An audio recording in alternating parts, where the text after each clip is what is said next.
এক নম্বরে আল্লাহ বিশ্বাস করি, 2 নম্বরে ফিরিস্তা বিশ্বাস করি, 3 নম্বরে আসমানি কিতাব বিশ্বাস করি, 4 নম্বরে নবী রসুল বিশ্বাস করি, 5 নম্বরে তকদির বিশ্বাস করি, পরকালের চিরস্থায়ী জীবন।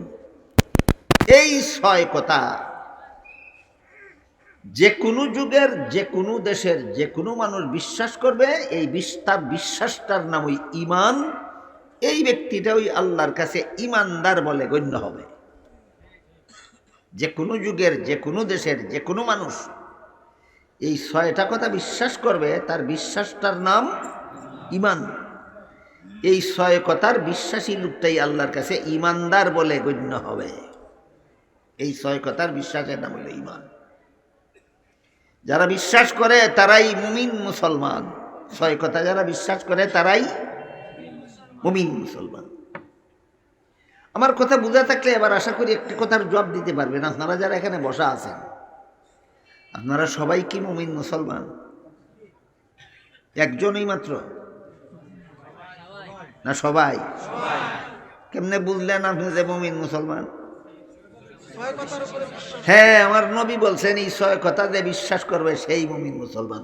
কাজেই কোনো সন্দেহ নাই, আমি যেহেতু 6 কথা বিশ্বাস করি, কাজেই কোনো সন্দেহ নাই আমি মুমিন মুসলমান। ক্লিয়ার হইল কথা? এরপরে 2 নম্বর কথা হল যে আল্লাহ পাক রব্বুল আলামিন সারা দুনিয়ার সমস্ত মানুষের আদি পিতা হযরত আদম আলাইহিস সালামকে সৃষ্টি করার পর পৃথিবীতে পাঠাবার আগে কিছুদিনের জন্য জান্নাতে বসবাস করতে দিয়েছিলেন এবং বলে দিয়েছিলেন, জান্নাতের যেখানে ইচ্ছা সেখানে বসবাস করো, সব ধরনের ফলমূল খাও, শুধুমাত্র একটি গাছের ফল খেতে আল্লাহ আদম আলাইহিস সালামকে নিষেধ করে দিয়েছিলেন। কিন্তু শেষ পর্যন্ত ইবলিসের দুকায় পরে আদম জান্নাতে নিষিদ্ধ গাছের ফল খেয়েছিলেন।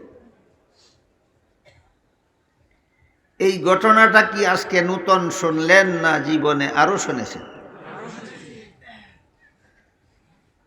এই ঘটনাকে কেন্দ্র করে আমাদের কিছু ঈমান আকীদার ব্যাপার জানার মতো আছে। আর এই ঘটনাকে কেন্দ্র করে আল্লাহ পাক রব্বুল আলামিন যে হযরত আদম আলাইহিস সালামকে জান্নাত থেকে বের করে পৃথিবীতে পাঠালেন, এই বিষয়টাও আলোচনার দরকার। প্রথম কথা হলো, আদম যে জান্নাতে নিষিদ্ধ গাছের ফল খেলেন,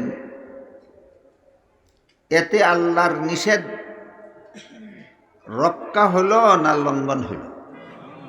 লঙ্ঘন হইল। এই নিষেধ লঙ্ঘনটা কি আদমের গুনাহ ছিল কিনা, এটা একটা আলোচনার ব্যাপার, বুঝার ব্যাপার। বিষয়টা আমার মনে হয় সমাজে গভীরভাবে আলোচনা হয় না। এজন্য অনেক মুসলমানের এই প্রশ্নের জবাবটাই জানা নাই। জান্নাতে আদমের নিষিদ্ধ গাছের ফল খাওয়াটা গুনাহ ছিল কিনা, এই ব্যাপারটা গভীরভাবে আলোচনাই হয় না। আর আলোচনা না হওয়ার কারণে ব্যাপারটা অনেকের জানা নাই। এই সুযোগে অনেকে ঘটনাকে ভুল ব্যাখ্যা করে আদমকে গুনাহগার সাব্যস্ত করে। তাহলে এই ঘটনার দ্বারা আদম গুনাহগার হলেন কিনা এটা বোঝার জন্য আরেকটা মূল কথা আমাদের প্রথম থেকে স্মরণ রাখা দরকার। সেটা হলো, আল্লাহ কোরআনের এক আয়াতে বলেছেন, লা ইয়ানালু আহদিজ জালিমিন। এর অর্থ হলো, গুনাহগারদেরকে আমি নবী বানাই না। যারা গুনাহ করে আল্লাহ তাদেরকে নবী বানান না, আর যাদেরকে নবী বানান এরা জীবনে কোনোদিন গুনাহ করেন না। তাহলে নবীদের জন্য বেগুনাহ হওয়াটা কি 1-2 জন নবীর বেলায় ব্যতিক্রম কথা, না সকল নবীর বেলায় সার্বজনীন? সকল নবীর বেলায় সার্বজনীন। একটা সার্বজনীন মূলনীতি ঘোষণা দিয়ে আল্লাহ কোরআনে বলেন, লা ইয়ানালু আহদিজ জালিমিন, গুনাহগারদেরকে আমি নবী বানাই না। এবার যান আদমের নিষিদ্ধ গাছের ফল খাওয়ার কথা। সেখানে গিয়া যদি আপনি আপনার ইচ্ছা মতো ব্যাখ্যাটা এভাবে করেন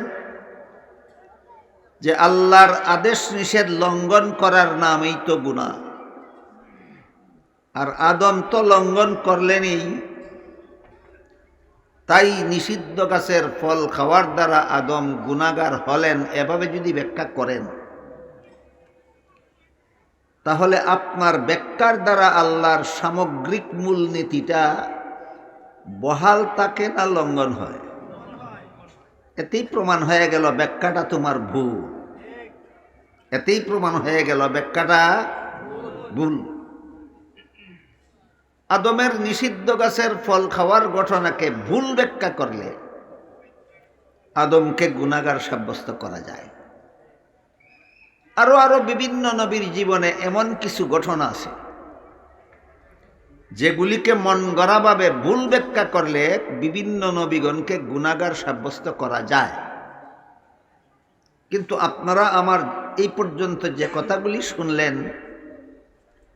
বুঝে থাকলে বলুন তো, যে কোনো নবীর জীবনের যে কোনো ঘটনাকে ব্যাখ্যার মাধ্যমে তাকে গুনাহগার সাব্যস্ত করলে আল্লাহর মূলনীতিটা ঠিক থাকে না লঙ্ঘন হয়? সুতরাং যত নবীর জীবনের যত ঘটনাকে ব্যাখ্যা করে যত লোকে নবীগণকে গুনাহগার সাব্যস্ত করে, সবগুলি হলো ভ্রান্ত ব্যাখ্যা। এই ব্যাখ্যাগুলি আল্লাহর মূলনীতির সাথে সাংঘর্ষিক। আপাতত আমরা এতটুকু মনে রাখি, যে কোনো নবীর জীবনের কোনো ঘটনাকে যেভাবে ব্যাখ্যা করলে নবী গুনাহগার সাব্যস্ত হন, এই ব্যাখ্যা আল্লাহর মূলনীতির সাথে সাংঘর্ষিক, আল্লাহর মূলনীতির সাথে সাংঘর্ষিক, তাই এমন ব্যাখ্যা ভুল। তারপরে আমরা একটু বোঝার চেষ্টা করি, এই রকম ভুল ব্যাখ্যার মাধ্যমে নবীগণকে গুনাহগার সাব্যস্ত করার এই ভ্রান্ত ব্যাখ্যা মুসলমান সমাজে প্রবেশ করলো কোন রাস্তা দিয়া? কোন পথে মুসলমান সমাজে এমন ভ্রান্ত ব্যাখ্যা প্রবেশ করল? মুসলমানদের মধ্যে কেউ এইরকম ভ্রান্ত ব্যাখ্যাকারী ছিল না। আজও সত্যিকারের মুসলমানদের মধ্যে কেউ এমন ভ্রান্ত ব্যাখ্যাকারী নাই। এইরকম ভ্রান্ত ব্যাখ্যার সূত্রপাত করেছিল সর্বপ্রথম খ্রিস্টানেরা। কোন নবীর জীবনের কোনো ঘটনাকে কেন্দ্র করে ব্যাখ্যা করে তাকে গুনাহগার সাব্যস্ত করার এই ভ্রান্ত মতবাদ মুসলমানদের নয়, এটা খ্রিস্টানদের কাছ থেকে আমদানি করা। এবার খ্রিস্টানদের ব্যাপারটা একটু বোঝার চেষ্টা করি। খ্রিস্টানদের লিখিত একটা বাংলা বই আছে, বাংলাদেশের খ্রিস্টানেরা লিখেছে। এই বইটার নাম হলো কোরআনের আলোকে বেহেশতে যাওয়ার পথ। শব্দগুলি দেখে আপনারা মনে করবেন না এটা কোনো মুসলমান আলেমের লেখা। এই শব্দগুলি, কোরআন শব্দটা, বেহেশত শব্দটা ব্যবহারই করেছে এরা সাধারণ মুসলমানকে ধোঁকা দেওয়ার জন্য, যেন সাধারণ মুসলমান শব্দগুলি দেখে কল্পনাও করতে না পারে যে এটা কোনো খ্রিস্টানের লেখা বই। আসলে এটা খ্রিস্টানের লেখা বই। খ্রিস্টানদের লিখিত বই কোরআনের আলোকে বেহেশতে যাওয়ার পথ, এই বইয়ে লিখেছে প্রথম মানুষ আদম, প্রথম গুনাহগার। কি ছিল আদমের গুনাহ? জান্নাতে নিষিদ্ধ গাছের ফল খাওয়া ছিল আদমের গুনাহ। তারপরে সেই বইয়ে আরো লেখে, এই গুনাহগার আদমের বংশে যত নবী জন্মগ্রহণ করেছেন, সমস্ত নবী জন্মগত গুনাহগার। এদের গুনাহ কি? গুনাহগার আদমের বংশে জন্ম হওয়াটাই এদের গুনাহ। গুনাহগার আদমের বংশে জন্ম হওয়াটাই এদের গুনাহ। বলুন তো আপনারা, কেউ কি জন্ম নিজের ইচ্ছায় হয় না আল্লাহর ইচ্ছায়? তাহলে জন্ম হওয়া যদি গুনাহ হয়, তাহলে এই গুনাহ বান্দার হয় কিভাবে? এই গুনাহ তো আল্লাহর হয়। তারপরে লেখে, যেহেতু গুনাহগার আদমের বংশে নবী জন্ম হলে তিনি জন্মগত গুনাহগার হন, তাই আল্লাহ একজন নবীকে বেগুনাহ বানাবার জন্য আর আদমের বংশে জন্ম না দিয়া আল্লাহ নিজের ঔরসে জন্ম দিলেন। ইনি হলেন হযরত ঈসা আলাইহিস সালাম। শুধু ঈসা আলাইহিস সালাম আল্লাহর ঔরসে জন্ম হওয়ার কারণে বেগুনাহ, আর যত নবী আদমের বংশে জন্মগ্রহণ করেছেন সমস্ত নবী গুনাহগার। এই বইয়ে ধর্মের নামে এইরকম আরো অনেক গাঁজাখুরি কথা লেখা আছে, আমি আর সেদিকে যাই না। এই বইয়ের প্রথম কথাটাই হলো প্রথম মানুষ আদম, প্রথম গুনাহগার। দলিল হলো জান্নাতে নিষিদ্ধ গাছের ফল খাওয়া ছিল আদমের গুনাহ। এবার বলুন, জান্নাতে নিষিদ্ধ গাছের ফল খাওয়ার ঘটনাকে গুনাহ হিসাবে আখ্যা দেওয়া, আখ্যায়িত করা, এটা কি মুসলমানদের না খ্রিস্টানদের? এটা মুসলমানের মতবাদ নয়, এটা খ্রিস্টানের মতবাদ। কাজেই মুসলমান সমাজে যারা যারা নবীগণকে, নবীগণের জীবনের কোনো না কোনো ঘটনাকে এভাবে ভুল ব্যাখ্যার মাধ্যমে গুনাহগার সাব্যস্ত করে, এরা জেনে হোক না জেনে হোক, বুঝে হোক না বুঝে হোক, ইচ্ছায় হোক অনিচ্ছায় হোক, এরা মুসলমান সমাজে খ্রিস্টানের মতবাদ প্রচার করার দালালি করে। তাই আমাদের এবার বুঝে নেওয়া দরকার, তাহলে আদমের নিষিদ্ধ গাছের ফল খাওয়ার শুদ্ধ ব্যাখ্যাটা কি? ভুল ব্যাখ্যায় তো আদম গুনাহগার সাব্যস্ত হয়।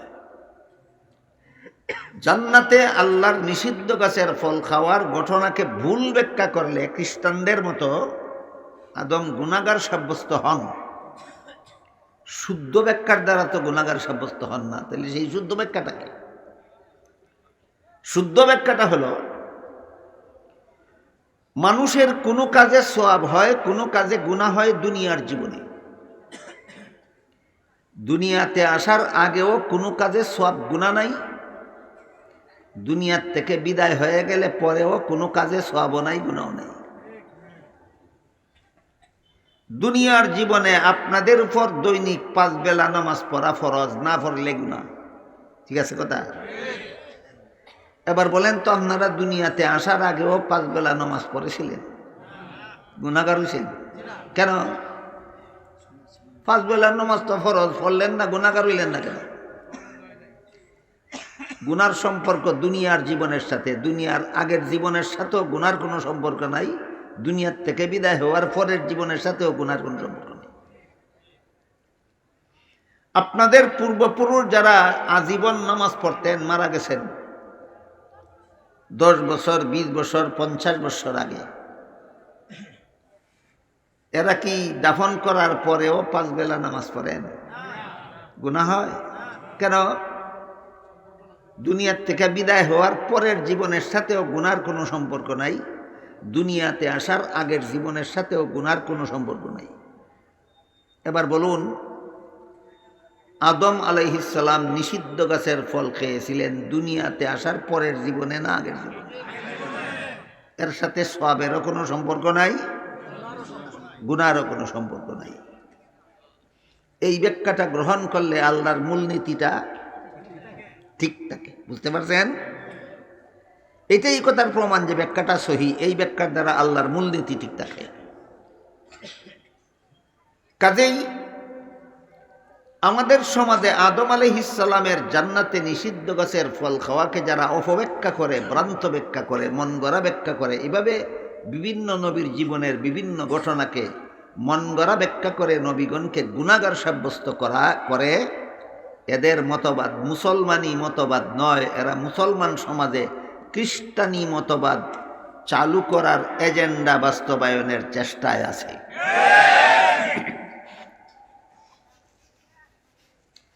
গেল একটা বিষয়ের আলোচনা, যে জান্নাতে নিষিদ্ধ গাছের ফল খাওয়া আদমের গুনাহ ছিল না। এই কথাটা পরিষ্কার বুঝলেন তো? জান্নাতে নিষিদ্ধ গাছের ফল খাওয়া আদমের গুনাহ ছিল না, কিন্তু এটাকে কেন্দ্র করে আল্লাহ আদমকে জান্নাত থেকে বের করে পৃথিবীতে পাঠালেন। এই ঘটনাকে কেন্দ্র করে যদিও এর দ্বারা গুনাহ হয়নি, কিন্তু দুনিয়াতে আসার ব্যবস্থা হয়েছে। গুনাহ হয়নি, কিন্তু দুনিয়াতে আসার ব্যবস্থা হয়েছে। তাই এই ঘটনাকে কেন্দ্র করে আল্লাহ আদম হাওয়া দুজনকে জান্নাত থেকে বের করে দুনিয়াতে পাঠালেন। পাঠাবার সময় বলে দিলেন, ইহবিতু মিনহা জামিআন ফাইম্মা ইয়াতিয়ান্নাকুম মিন্নী হুদান ফামান তাবিআ হুদায়া ফালা খাউফুন আলাইহিম ওয়ালা হুম ইয়াহজানুন। আল্লাহ বলেন, আমি বললাম তোমরা সবাই এখান থেকে পৃথিবীতে চলে যাও। যাবে তোমরা পৃথিবীতে কিছুদিনের জন্য। পৃথিবীর সেই কিছুদিনের জীবন কোন পথে যাপন করলে আবার তোমরা চিরকালের জন্য জান্নাতে ফিরে আসতে পারবে, সেই পথ তোমাদেরকে প্রদর্শন করব আমি আল্লাহ নিজ দায়িত্বে। তোমরা দুনিয়াতে যাইবা কিছুদিনের জন্য, আর ফিরে জান্নাতে আসবা চিরকালের জন্য। এবং কিছুদিনের জন্য দুনিয়াতে গেলে চিরকালের জন্য জান্নাতে ফিরে আসার পরটা আমি আল্লাহ নিজ দায়িত্বে তোমাদেরকে দেখাইয়া দেব। জান্নাত থেকে বের হয়ে পৃথিবীর কষ্টময় জীবনে এর দিকে আসা মানুষের মনে চাইতো না। বলেন, জান্নাতি জীবন সুখের না দুনিয়ার জীবন সুখের? যে সুখের জীবন ছেড়ে কষ্টের জীবনের দিকে আসতে মানুষের মন চাইতো না, আসতে ইচ্ছা করতো না। কিন্তু আল্লাহর সাথে সাথে একটা চূড়ান্ত সুসংবাদ দিয়া দিলেন। ওই সুসংবাদে তার মনটা প্রফুল্ল হয়ে গেছে এবং কষ্টের কিছুদিনের দুনিয়ার কষ্টের জীবন হাসি মুখে বরণ করে নিয়েছে। কথাটা বুঝাবার জন্য আপনাদেরকে আমি একটা উদাহরণ দিচ্ছি। ধরুন, একটা ফকির ভিখারি আপনার কাছে এসে 10 টাকা ভিক্ষা চাইল। তখন আপনার কাছে 1 টাকাও নাই। আপনার পকেটে যখন 1 টাকাও নাই, তখন ভিখারি আপনার কাছে 10 টাকা ভিক্ষা চায়, দিতে পারবেন? যদি বলেন আমার কাছে এখন টাকা নাই, তাহলে কি সে খুশি হবে না মনে দুঃখ পাবে? কিন্তু এই মুহূর্তে আমার কাছে 1 টাকাও নাই, তোমাকে দিতে পারলাম না, তবে আগামীকাল এই সময়ে আসবা, তোমাকে 10,000 টাকা দেব, এটা সাথে সাথে বলে দিলে 10 টাকা না পাওয়ার দুঃখটা মনে থাকবে, না 10,000 টাকার সুসংবাদে অন্তরাত্মা খুশি হয়ে যাবে? এইরকম একটা কাজ করছেন আল্লাহ এখানে। আল্লাহ বললেন, কিছুদিনের জন্য জান্নাতে যাও, চিরকালের জন্য ফিরে আসার ব্যবস্থা আমি করে দেব। ওই কিছুদিনের জন্য জান্নাতে যাও কথার কারণে মনে যে দুঃখ পাওয়ার কথা ছিল, এটা ভুলে গেল। চিরকালের জন্য জান্নাতে ফিরে আসার রাস্তা আল্লাহ দেখাই দিবেন ওই সুসংবাদের দ্বারা। আল্লাহর কৌশল বুঝে থাকলে বলেন, আল্লাহ বান্দার প্রতি কতটুকু দয়াবান।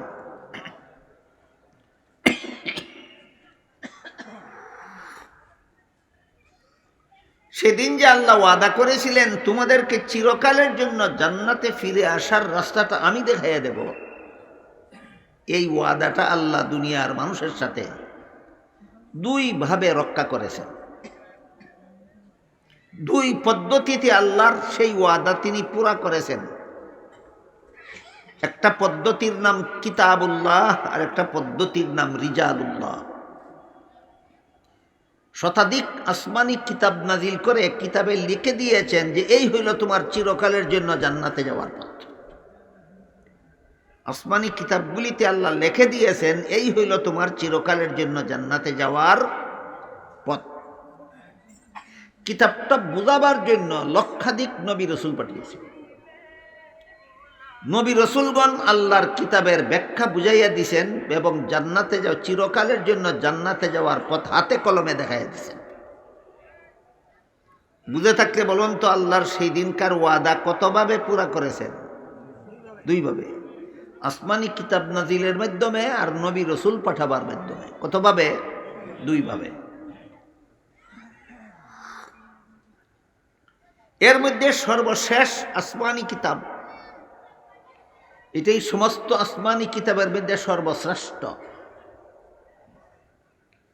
সর্বশ্রেষ্ঠ হওয়ার যত কারণ আছে এর মধ্যে একটা কারণ হইল পূর্ববর্তী সমস্ত আসমানি কিতাবে যত হেদায়েতের কথা ছিল সবগুলি আল্লাহ সমষ্টিগতভাবে একত্রিতভাবে আল্লাহ কোরআনে উল্লেখ করে দিয়েছেন। এই কথাটা বুঝে থাকলে বলেন তাওরাত কিতাব শ্রেষ্ঠ না কোরআন শ্রেষ্ঠ? ইনজিল শ্রেষ্ঠ না কোরআন শ্রেষ্ঠ?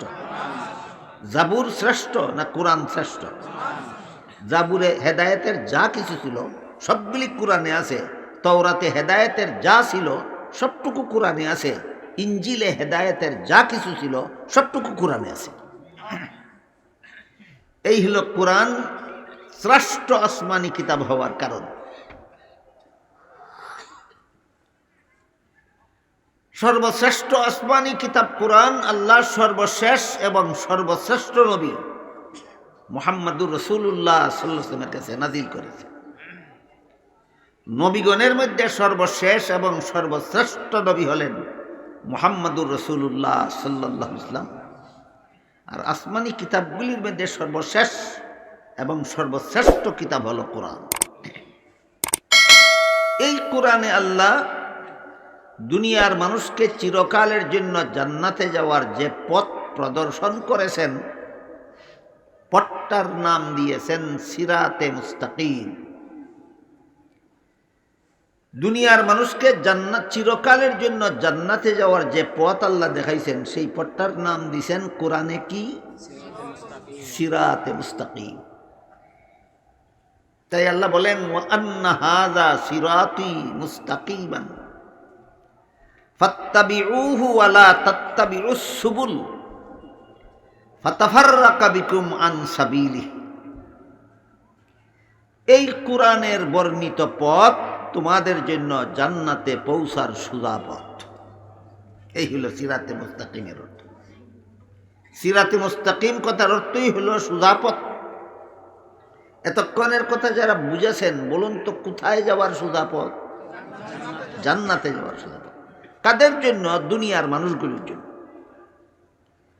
দুনিয়ার মানুষের জন্য জান্নাতে যাওয়ার যে পথ আল্লাহ প্রদর্শন করেছেন লক্ষাধিক নবী রাসূলের মাধ্যমে, শতাধিক আসমানি কিতাবের মাধ্যমে, এই পথটাকে আল্লাহ কোরআনের ভাষায় নাম দিয়েছেন সিরাতে মুস্তাকিম। এই সিরাতে মুস্তাকিম বা সোজা পথের তফসির বা ব্যাখ্যা আছে সর্বমোট 7টা। বুঝে থাকলে বলেন তো সিরাতে মুস্তাকিমের ব্যাখ্যা আছে কটা? 7টা। 1 নম্বর ব্যাখ্যা হলো ইসলাম ধর্মের পথ দুনিয়ার মানুষের জন্য জান্নাতে পৌঁছার সোজা পথ। 2 নম্বর ব্যাখ্যা হলো কোরআনের বর্ণিত পথ দুনিয়ার মানুষের জন্য জান্নাতে পৌঁছার সোজা পথ। 3 নম্বর ব্যাখ্যা হলো নবীগণের পথ দুনিয়ার মানুষের জন্য জান্নাতে পৌঁছার সোজা পথ। 4 নম্বর ব্যাখ্যা হলো সিদ্দিকগণের পথ দুনিয়ার মানুষের জন্য জান্নাতে পৌঁছার সোজা পথ। 5 নম্বর ব্যাখ্যা হলো শহীদগণের পথ দুনিয়ার মানুষের জন্য জান্নাতে পৌঁছার সোজা পথ। 6 নম্বর ব্যাখ্যা হলো সালেহগণের পথ দুনিয়ার মানুষের জন্য জান্নাতে পৌঁছার সোজা পথ। 7 নম্বর ব্যাখ্যা হলো আহলে সুন্নাত ওয়াল জামাতের পথ দুনিয়ার মানুষের জন্য জান্নাতে পৌঁছার সোজা পথ। এই 7টা ব্যাখ্যার বিশ্লেষণ আছে স্বতন্ত্র, পৃথক পৃথক। ইসলাম কাকে বলে তার একটা আলাদা বিশ্লেষণ আছে, কোরআন কাকে বলে তার আলাদা বিশ্লেষণ আছে, নবীগণ কাদেরকে বলে আলাদা বিশ্লেষণ আছে, সিদ্দিকগণ কাদেরকে বলে আলাদা বিশ্লেষণ আছে, শহীদগণ কাদেরকে বলে, সালেহগণ কাদেরকে বলে আলাদা বিশ্লেষণ আছে।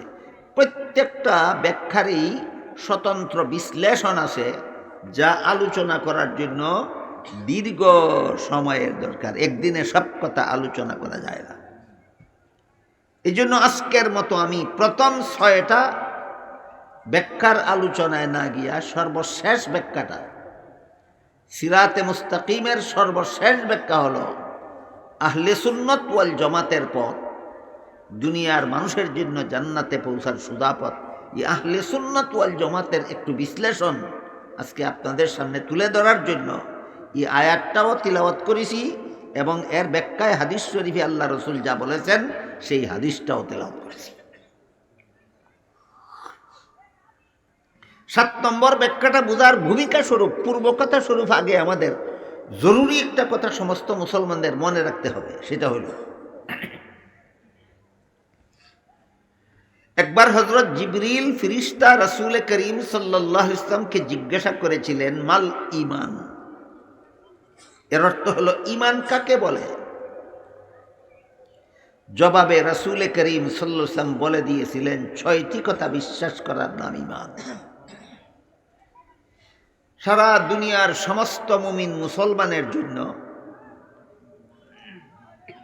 ইসলামের যাবতীয় বিধিবিধান জানার আগে সবচেয়ে বড় ফরজ হইল 6 কথা বিশ্বাস করার নাম ঈমান। এই 6 কথা জানা। বলেন, সকল ফরজের বড় ফরজ কি? 6 কথা বিশ্বাস করার নাম ঈমান। এই 6 কথা জানা সকল ফরজের বড় ফরজ। 6 কথা জানা সকল ফরজের বড় ফরজ। এটা না জানলে আপনি সারা জীবন নামাজ চলে, নামাজ গ্রহণযোগ্য কিনা টেরই পাবেন না। 6 কথা বিশ্বাস করার নাম ঈমান। এই 6 কথা না জানলে আপনি রমজানের 30 দিনের 30 দিন যথাযথভাবে রোজা রাখলেও আপনার রোজা গ্রহণযোগ্য কিনা আপনি টেরই পাবেন না।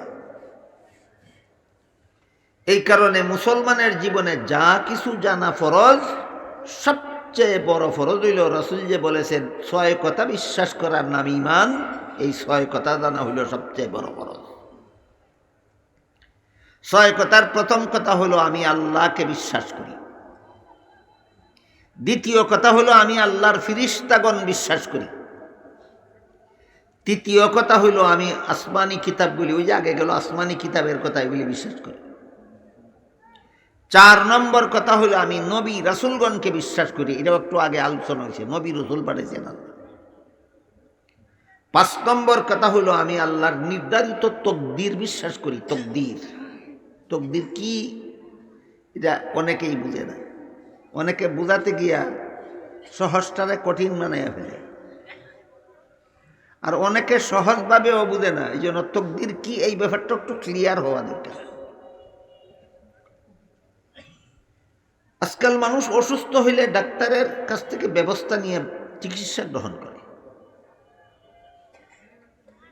একদিনের একবারের চিকিৎসায় সুস্থ হয়, 2 বারের চিকিৎসায় সুস্থ হয়, 3 বারের চিকিৎসায় সুস্থ হয়, 10 বারের চিকিৎসায় সুস্থ হয়, 50 বারের চিকিৎসায় সুস্থ হয়। যেই রোগে মারা যায় সেই রোগের চিকিৎসায় আর সুস্থ হয় না। কতদিন পর্যন্ত তুমি চিকিৎসায় সুস্থ হইবা, আর কোন দিনের চিকিৎসায় আর তুমি সুস্থ হবে না, তুমি মরে যাইবা, এটা আল্লাহর জানা আছে কিনা? আল্লাহর জানা কথাটা আল্লাহ লিখে রাখছেন, এটার নামই তকদির। আমরা অগ্রিম জানি না, আল্লাহ অগ্রিম জানেন। আল্লাহর অগ্রিম জানাটা কি দোষ না গুণ? গুণ। কত বৎসর বয়সে আপনি কোন রোগে আক্রান্ত হবেন, যেই রোগার চিকিৎসায় সারবে না, এটা আল্লাহ লিখে রাখছেন আপনার। এটার নামই তকদির। যে দিনের ঔষধে আমার কাজ হইতো না, আমি মারা যাবো, আল্লাহর জানা আছে, লিখে রাখছেন, বিশ্বাস করার নামই তকদির। আপনি ক্ষেতে চাষ করেন, ফসল ফলান, আপনি চাষ করতে পারেন, পানি সেচ করতে পারেন, আগাছা পরিষ্কার করতে পারেন, সার গোবর দিতে পারেন, ফসলের চারা লাগাতে পারেন। ফসল ফলবে কি না, ফললে কি পরিমাণ ফলবে, কি পরিমাণ না, এটা আপনি জানেন না, জানেন শুধু আল্লাহ। আল্লাহ যেটা জানেন এটা লিখে রাখছেন, এটার নাম ওই। এটা কি কঠিন কথা? আপনার সন্তান হয়েছে 5টা, প্রত্যেক সন্তানের ভরণ পোষণ আপনি করান, লালন পালন করেন প্রতিটি সন্তানকে সমানভাবে, কিন্তু কোন সন্তান কতদিন বাঁচবে এটা আপনি জানেন না, আল্লাহ জানে না। আল্লাহর জানাটা আল্লাহ লিখে রাখছে, এটার নাম ওই তকদির।